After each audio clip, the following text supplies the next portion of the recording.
Yu-Gi-Oh! Has been around for a long time, and as with most games that have been around for a long time, a lot of the players have suggestions on how to fix the game and how to make it better.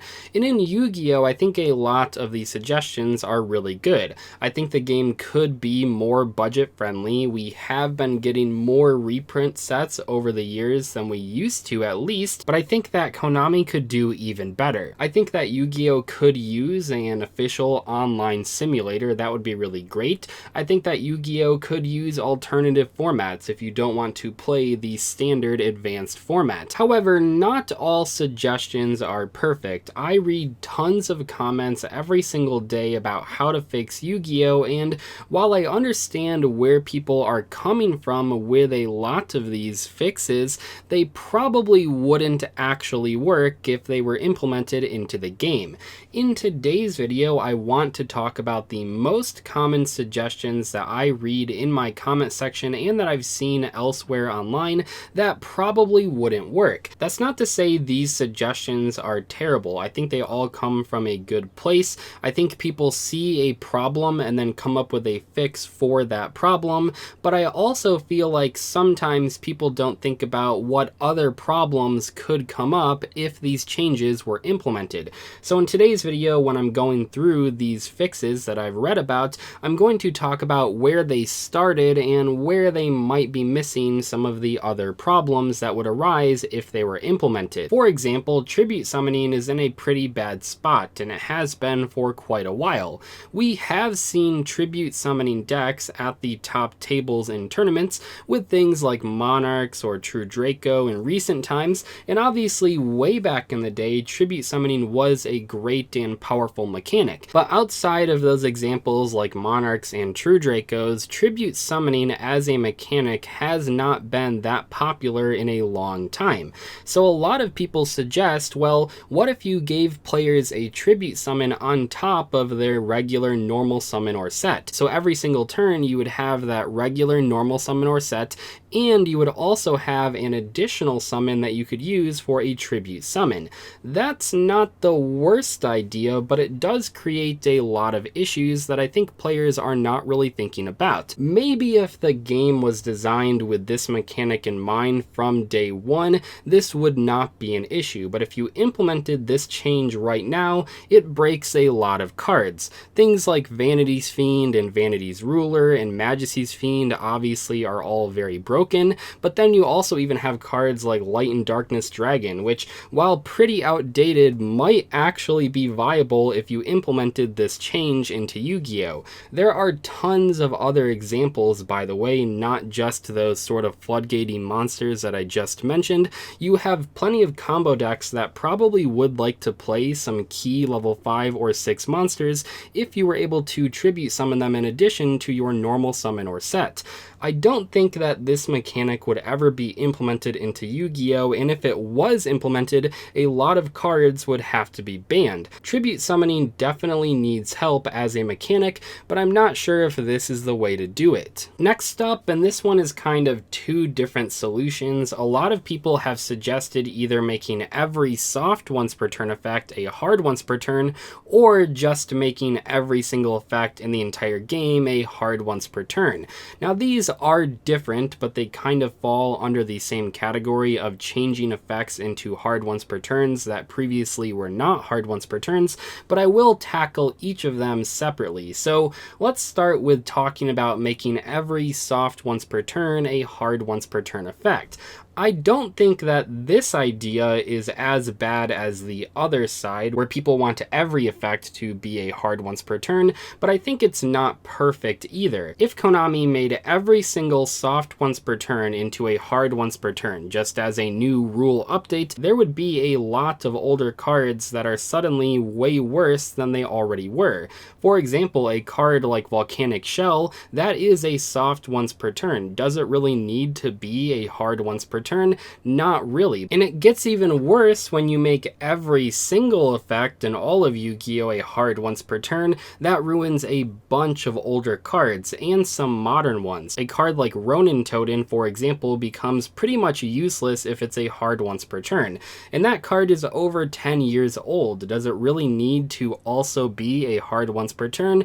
I don't really think so. Now, one area where this could be good though is that if Konami took some cards that are currently banned off the ban list and the only change that they made was making them into hard once per turns. I don't have an exact number anymore, but a while back I was going to make a video covering banned cards that could come off the list if they were hard once per turns, and I think it was like around 20 cards. That is a lot of cards, and that could be a situation where it actually would be good to turn them into hard once per turn effects. But changing every single effect in the game to a hard once per turn, I don't think that's really necessary. You would lose a lot of cool things, like how Altergeist Moloseek is a hard once per turn to search when it goes to the graveyard, but it's not a hard once per turn to send a card to the graveyard when it inflicts damage. So if you control multiple copies of Moloseek, you can send multiple cards, but you won't be able to get multiple searches. I think that's a really cool dynamic when cards have hard once per turn effects and non once per turn effects or soft once per turn effects. That does make for more diverse effects. This next one is probably going to make some commenters mad, but I think it needs to be said. Restricting special summoning to a set number, whether it's 5 or 8 or 10 or whatever, probably wouldn't work in practice. Well, it's pretty obvious that people that don't like combo decks or longer turns want this sort of restriction, and I can understand where they're coming from. However, one of the things that I've learned after playing a lot of different card games throughout the years is that power is always relative. For example, if Konami was to restrict special summoning to only 5 times in one turn, now it becomes a situation where the best deck is the one that can get the most amount of value out of those 5 summons. Yes, it would make for shorter turns, I think that is one positive, but in terms of power, while those decks would seem a lot less strong compared to current Yu-Gi-Oh!, eventually it would just be the new norm. It also, once again, creates a situation where there are plenty of older school decks or even recent rogue decks that, while they can special summon a lot in a single turn, their end board is not as good as other meta strategies. So if you restrict special summoning to a set amount, suddenly all of these older decks that could special summon a lot but didn't end on anything that crazy become even worse. Let's talk about chess timers in Yu-Gi-Oh! Now, a while ago I did make an entire video talking about this topic, but let me summarize for those of you that didn't catch that video a few years back. Basically, chess timers would be a way for one player to not take up so much more of the match's timer than the other player. This usually happens when people are playing combo decks versus non-combo decks. The combo player might take like 10 plus minutes on turn 1, while the non-combo player does not.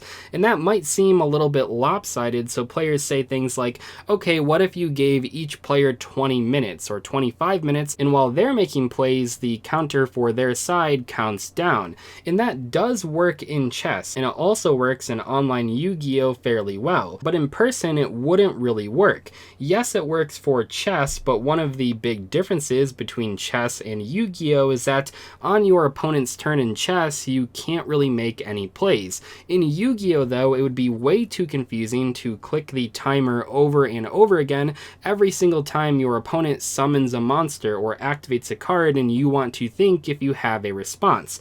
In online Yu-Gi-Oh! Though, like I said, it works pretty well because it's done automatically. We see that in Duel Links, for example, and it works just fine. But if you were to do that in person, it wouldn't really work. It'd be way too confusing. You'd be clicking the chess timer like every 5 seconds and going back and forth like that. It would be so confusing and just a huge huge mess. One other reason it probably wouldn't work though is that Konami doesn't really want to supply every table at a regional or YCS with chess timers. That is a pretty big investment. They have to make sure the timers are working, they have to make sure that they have batteries in them, they have to make sure people aren't stealing them off of the table. Turns in Yu-Gi-Oh! Can be very long, so I understand why people want chess timers in the game. But in reality, I don't think it would work simply because of how many times each player would have to press it after every single action. Online though, it works just fine, but in person, I don't really see Konami ever implementing chess timers into Yu-Gi-Oh! Finally, I just want to say here that a lot of people, usually ex-Yu-Gi-Oh! Players, complain that Yu-Gi-Oh! Has a ban list, and I think that these comments come from people who have not played in a very, very long time, because I feel like most modern Yu-Gi-Oh! Players, or even most old school players, understand why the ban list does exist. However, a lot of ex-Yu-Gi-Oh! Players come back and watch videos and say, why are so many cards banned? Why can't Konami just give players every single card at 3 copies, because the players should be able to figure out how to beat every single card. After all, pretty much every single card in Yu-Gi-Oh! Does have some counter, which means that players could adapt to a completely unlimited format and maybe put more tech options in their deck to beat the popular cards. The problem is that when you unban every single card, even if you only put them to 1 copy per deck, deck building becomes a lot less interesting. Konami even wrote about this a long time ago, why they initially created the ban list. It was because every single deck had about the same 20 to 25 cards in their deck. And that meant that when you were deck building, you were only really picking the second half of your cards, because the first half was all staple cards that everyone had to play. And that's pretty much what would happen if Konami limited every single card. Even if they didn't unlimit all of them, every single deck would have things like Graceful Charity and Pot of Greed. Now, a lot of those same players think that modern Yu-Gi-Oh! Is basically what I just described, where every single deck is exactly the same, every deck plays the same set of cards, but I think that most people actually playing the game know that's not the case. The meta is always evolving, new tech options pop up, new sets give players different options for building their main or side or extra deck. The Yu-Gi-Oh! Competitive landscape is always changing, and it's not really always like, oh, you have to play Ash Blossom and Joyous Spring, for example. That's a card I see a lot of people say that every deck has to have. That card hasn't been great in every single format. There have actually been many formats over the years where Ash Blossom wasn't really played. It wasn't really that popular. So even a card as popular as Ash Blossom has not been good in every single format, whereas a card like Pot of Greed and Graceful Charity, those would be played in 99% of decks forever because they are so good. So I think that unbanning everything or limiting everything is not really a solution, but it is one that I see in my comment section from time to time, usually, like I said, from ex-Yu-Gi-Oh! Players. Anyway, that is all for today's video. I hope you guys enjoyed it. Let me know in the comment section below your thoughts about some of these changes. Was I right? Was I wrong? Please let me know. I'd love to hear your guys' opinions on these fixes. I'll see you later though. Goodbye.